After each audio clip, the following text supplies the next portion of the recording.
Hi, my name is Alyssa Miller, and I like to talk about movies. And today we are talking about Smile 2. The Smile universe was one that I was very hesitant to dip my toe into, but after watching the first film earlier this week, I have to say that this franchise fucking rocks. And before we get into my spoiler-free review and my very spoiler-heavy recap, I just want to say thanks for watching this video, and if you could leave a like or comment or even subscribe, that'd be really awesome. Also, I want to take this moment to note that this movie does talk about some serious themes of self-harm, so if that is something that is not what you want today, exactly. Written and directed by Parker Finn, Smile is a film that just balances prestige horror with top-tier horror schlock. It's a balance achieved by the serious tones of the story and the surreal imagery. Similar to the first movie, Smile 2 continues its very heavy themes as we follow pop star Sky Riley as she tries to launch her next world tour after a traumatizing car accident just a year before. While Smile 2 kind of has some lighter themes at play here, Finn is able to maintain that gradual nightmare that's being fed by fear, while also drawing on the meta-commentary around pop stars like Chaperone, Taylor Swift, and Britney Spears,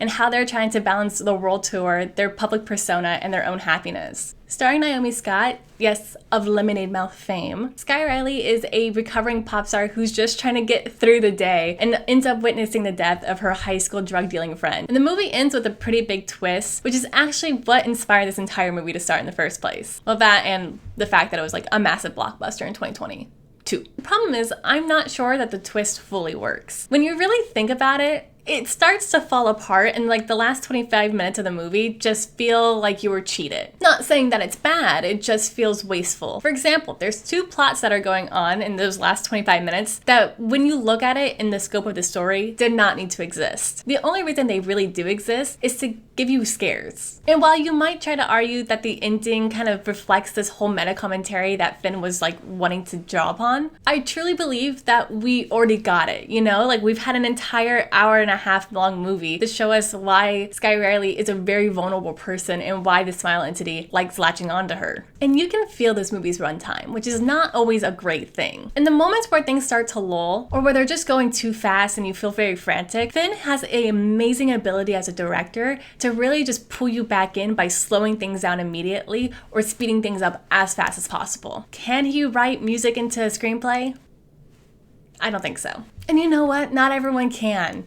Go watch Joker 2. But the scares are extremely well timed and they play into the uneven pacing of the movie, and I think that is Finn's true talent. The scares never feel cheap and they actually build on the horror and the confusion that is very much the bread and butter of the Smile franchise. Smile 2 is painfully aware of the isolation of the public persona and the invasive nature of the public curiosity, which can fracture a person's reality with or without the entity. At its best, Smile 2 makes us question if Sky is being haunted by an entity or if this is just the madness of fame. And yeah, there are times when Sky is trying to take control of her life. She does it by chugging a glass of water in the most violent way you've ever seen anybody chug a glass of water. It's like me waking up in the middle of the night going, I'm actually going to die if I do not drink an entire glass of water right now. But she's being micromanaged by her team, and her momager does not believe a word she says, and so she's left in this place of loneliness, of complete isolation and self-hatred. And while the curse remains pretty much the same since the last time we saw it, we are now following a flashier and more prominent protagonist,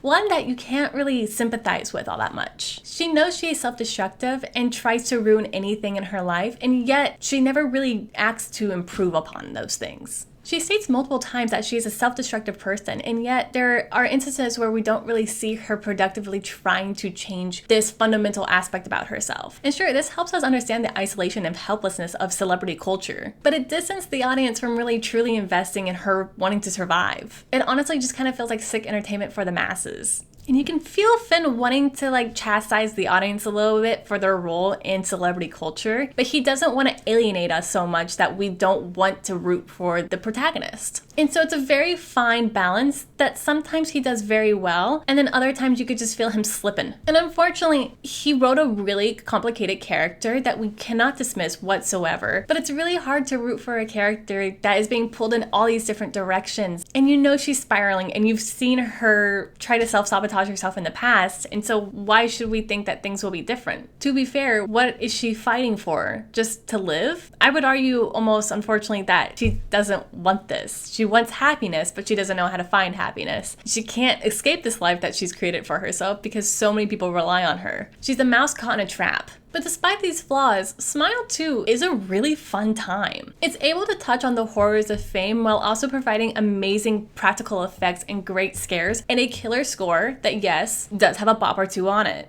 It keeps the audience at the edge of their seats, and you're kind of wondering what could happen next. And with this in mind, let's get to the plot. This is your spoiler warning. I am going to break down the entire plot of Smile 2. If you want to watch this movie without knowing the twist at the end, then I highly recommend that you go to your local theater and check this movie out. Hot people support their local theaters. But if you're gonna stay, I'm gonna give you the show that was promised. So we open 6 days after the events of the last movie, and we're with ex-cop Joel. After witnessing Rose's death from the last movie, he is not looking great, but he has a target. He is planning to give the entity to some Russian mobsters because, give it to a bad guy, He ends up killing the Russian mobster's brother in front of him, but then the mobster tries to shoot Joel, so Joel shoots him, and then he ends up killing the mobster, so luckily for Joel, Lewis is in the background watching, and he is now cursed with the entity. Joel does feel bad about this because he just cursed a random innocent person, But he's like, well, not my problem anymore. I gotta skedaddle. But he can't. There's mobsters outside. So Joel finds a way to escape, and as he's running away, a truck hits him and is severed in half. It doesn't look great for Joel because he's now dead. But you know what would make us feel better? A title card. A few days later, we're at an undisclosed location watching the Drew Barrymore talk show, which means that Smile 2 takes place in our world. Think about that. Go to therapy. Super graphic ultra modern girl Sky Riley is on her comeback tour right now because last year she was kind of in a drug-induced accident that ended the life of her movie star boyfriend. She also got her shit absolutely wrecked a la Out of the Woods, but with a lot more cocaine. I swear you guys, this movie's so 1989 coded, I also have to note that the guy who plays her boyfriend in this movie, I keep getting him confused with the guy from Beautiful Creatures. And maybe that's just me manifesting wanting him to be in more movies because I love it when he shows up because I'm like, it's him. I love. Sue me. I think he's cute. Sky says she's doing better, but then we get a really quick insert shot of her trichotillomania, and guys, it's looking really rough for her. She's having a very hard time with everything, but you know what? We got a world tour to think about. After the Drew Barrymore talk show interview, Riley's in the car with her team, which includes an assistant named Joshua, who just is a yapper, God bless him, and her momager, who is just so disconnected from reality that I'm obsessed. But this is a really great moment because we get to show how just disconnected and disassociated that Riley is from everything, and the fact that nobody is even paying an ounce of attention to her when she's not in front of a camera. She's also in a lot of pain right now because during her rehearsal for her tour, she kind of turned her back in the wrong way, and it really fucked her up a little bit. But because she has a history of drug abuse, the only kind of medication she can get to help with the pain is Tylenol. And because she wants some Vicodin, she goes to her drug dealer friend Lewis. Remember him? Yeah, well, things are not looking good for him. He is not remembering large gaps of time. When Sky comes in, he puts a full-on katana sword to her neck, and then it was like, oh, I'm so happy you're here. Let me do 1,000 lines of cocaine and then get you your Vicodin real quick. Sky is like, I don't want to relapse. I just want to get the Vicodin and I want to get out of here. But then Lewis comes running out screaming. She's like, and he then gets possessed by the Smile entity. And then he bashes his face in with a weight.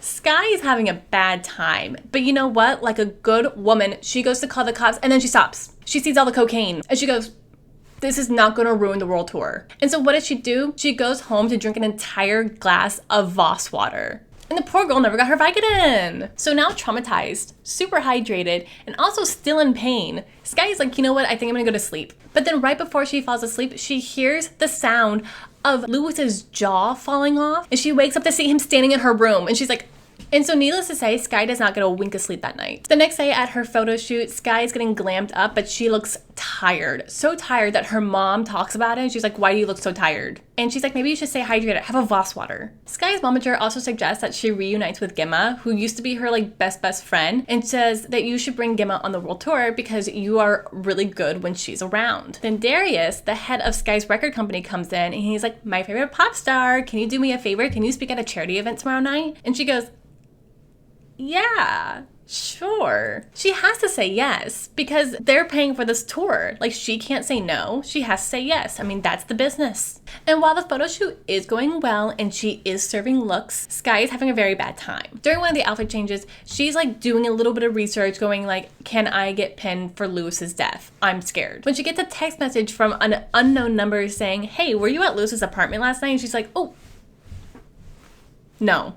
When she looks up from her phone in the mirror, Lewis is standing behind her. She looks back, there's nobody in the room. She looks back, Lewis has his dirty ass dead hands in her mouth, forcing her to smile. Skye screams because obviously, and her team rushes in and they're like, did you not hear us knocking? And she's like, what the fuck are you guys doing? And she's like, well, you called us here. So what's up? And it turns out that Skye is wearing this, I will say, an atrocious outfit. And she's like, I don't want to wear this on stage. Her mom says, why? And then another person like shines a flashlight on the outfit, mimicking like stage lights. And you could see the scar from Skye's accident. And you're like, oh, I understand why she does not want to wear that on stage. But her momager is like, no, you're gonna wear it. And Skye's like, I guess.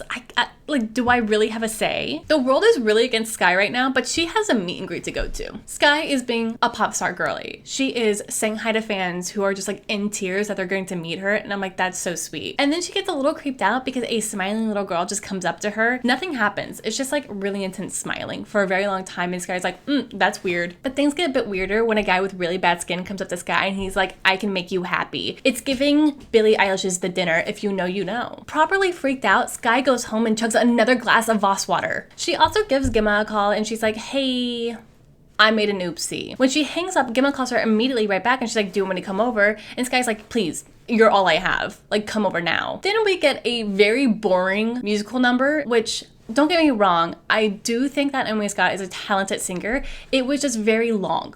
But the musical performance gets interrupted when the Voss water shatters on the floor. She goes to get the broom. When she comes back, she sees something on the floor. She's like, what is that? She gets closer and it's a shirt that she signed for that creepy guy earlier. And there's her socks. And there's his pants. And there's his shit-stained underwear. Oh my God, he's naked. And he's standing at the end of the hallway. Run. And she does, and he chases after her, and it's terrifying. When she opens the door to get out of the house, boom, Gemma's there. She falls back. She's like, oh, what the fuck are you doing here? And Gemma's like, I'm here to help you. Bad timing, but good timing.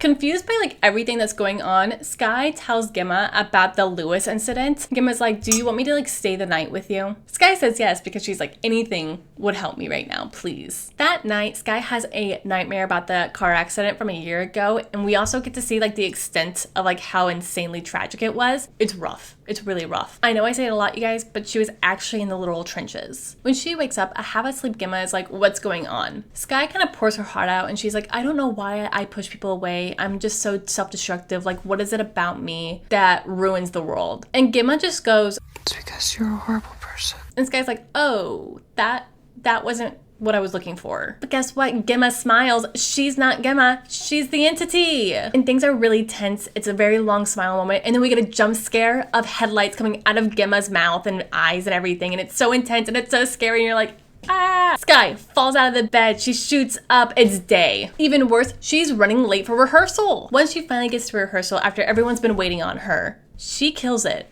I hate to say it, but she literally kills it with her performance that I will continue to play very loudly in my car when I go to the grocery store. The performance does go on for like a little bit too long, but that's okay because we get one of the best jump scares of the movie of Paul just smiling at her. Skye freaks out. She steps backward. She breaks her leg and then falls on the floor and she's just like in pain. The rehearsal stops. Everyone's like, what's wrong? And she goes, my fucking leg hurts. It's broken. And the choreographer goes, your leg isn't broken. And she looks and it's not. Embarrassed, Skye takes it out on all the dancers and she's like, it's your fault, not mine. I gotta go. I'm gonna just take a minute for myself. As she's going to her dressing room, she passes her assistant Joshua, who's just smiling at her, and she's like, what the fuck does that mean? When she opens the door, her dressing room is trashed. She tries to immediately pin it on Joshua, and he's like, what reason would I have to hurt you? He clocked her ass without even raising his voice. Skye is pissed, and she's absolutely losing her mind, and she notes it by going, I can't do anything. Maybe we should call off the tour. Her momager goes, we are not calling up another tour. If you do that, your career's over. So you are doing this tour, and you are also doing this event tonight. Skye has no choice. So now we are at that event and Skye is in a gorgeous dress. It's so fucking pretty on her. Before she goes on stage, she's fiercely texting Gemma. She's like, I need you to come over tonight. Why aren't you answering me? Blah, blah, blah, blah, blah, blah. And then she gets a text from the unknown number going, I know who you are and I know what you're seeing. Blah, blah, blah, blah, blah. And she's like, this is weird. I'm not responding to this number. She hears her name. She goes on stage. Skye's already looking a bit disheveled because like she went to like slap a fly off backstage and just like smeared her makeup. So she's looking like Margot Robbie's Harley Quinn in the bad Suicide Squad movie. I say bad, but I really do like that movie. As she's giving her speech that's supposed to inspire the youth, the teleprompter stalls. So she has to improv her speech. And it doesn't go well. Basically, she berates everybody and goes, I would give anything for 1 single minute of happiness. And the youth is not inspired. When the teleprompter is back, she finishes her speech and then invites to the stage her dead boyfriend. She is properly freaking out as he's approaching her with the smile of a lifetime. She's like, no, not this. Everyone's watching her freak out. The old lady who's on stage with her goes to help her. Boom, jump scare, Paul's behind her now. Sky freaks out and she pushes the old woman off the stage and onto a table, and it is fucking iconic. But it does absolutely obliterate Sky's image in front of like the entire record label. And yeah, if she wasn't on thin ice before, she's definitely on like the thinnest ice there ever was. Sky's in her like pre-Reputation era where everything is just like in the gutter. Everyone's against her. She's on the thinnest ice there ever was. She is disassociating and she's like, you know what? I'm gonna look over here for a minute and just pretend that things are fine.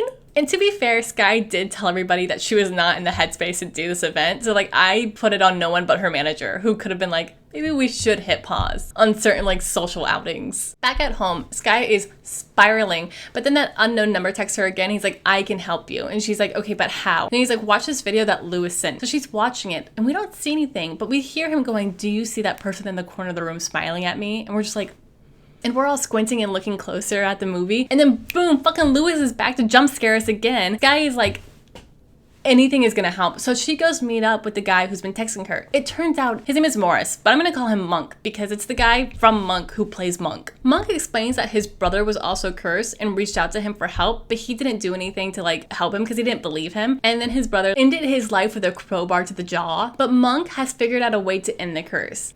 How, you might ask?